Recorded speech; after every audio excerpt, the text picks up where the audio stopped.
DJing and beat matching songs basically requires two things: matching the tempos of the songs and then starting them at the right time. Torque will attempt to do a lot of that work for you during the initial analysis of a file. It'll try to determine two things: the tempo of the song in BPM, and it'll also try to figure out where the downbeat of the song is. And it'll indicate that with the phase grids that it puts over the scrolling waveforms. Now, Torque will most likely get all this stuff right the first time it works, but if perchance the tempo or phase grid is misaligned after the analysis, there are some things you can do to fix it in order to make the auto-sync work properly. So I'm going to load up a track here. When I put this on the deck, Torque starts analyzing it. We can see that with the little progress bar going across here.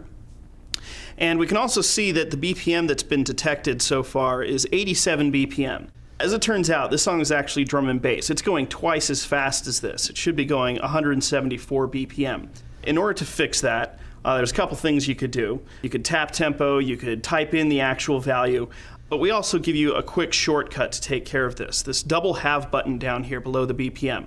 Pressing it once makes the up arrow light up, indicating that the BPM has now been doubled. As we can see on screen, the tempo is now 174 BPM, which is right where it should be. If we were to press the button again, the arrow pointing down now lights up, indicating that the original tempo has been cut in half, down to 43.5 BPM, which is way too slow for this. But in case your song had been detected faster than it should be, that would be your way to fix it. Pressing again brings us back to the original tempo, so I'm going to press it one more time to get us back up to 174. The nice thing is that tempo change is going to be saved with the song, so the next time the song is brought into Torque, you won't have to worry about fixing the tempo. In fact, we can even see down here on the browser, 174 BPM has been listed, so this will fall right in with all your searches at 174 BPM. Pull up another track here and give it a shot. Let's see if Torque does a good job here.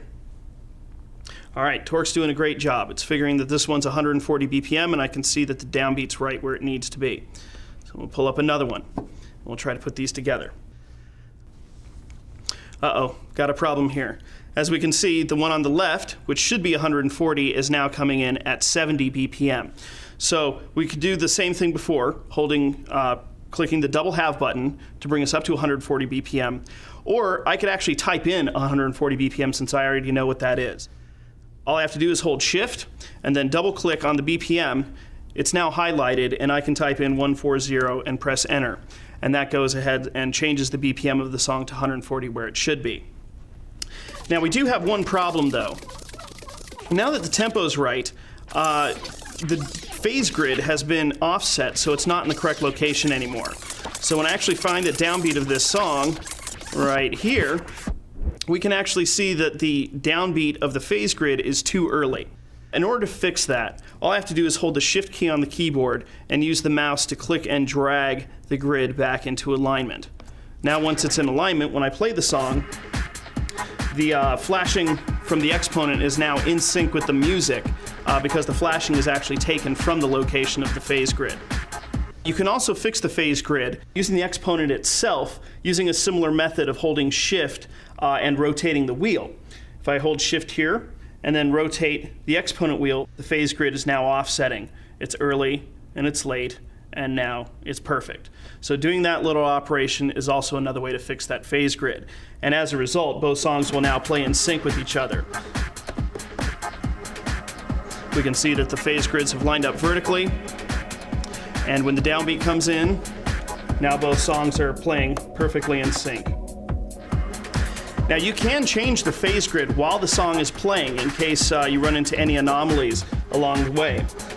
As you can hear, when I hold Shift and rotate the wheel, I can now throw the two tracks out of sync, or I can bring them back into sync again.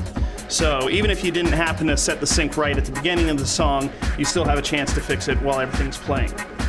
And all those changes get saved in the song, so the next time you import the song, you don't have to worry about making any of those changes to the tempo again. The last method for setting the tempo is tap tempo. This is useful when Torque doesn't even get close to getting something right. All you have to do in this case is just tap on the BPM display on screen in time with the music.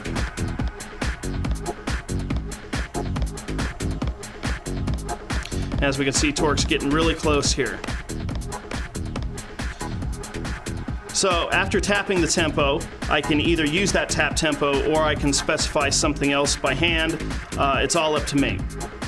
And then any of those changes will get saved into the file as well. So even a manual tempo or tap tempo will be recallable the next time you use the song.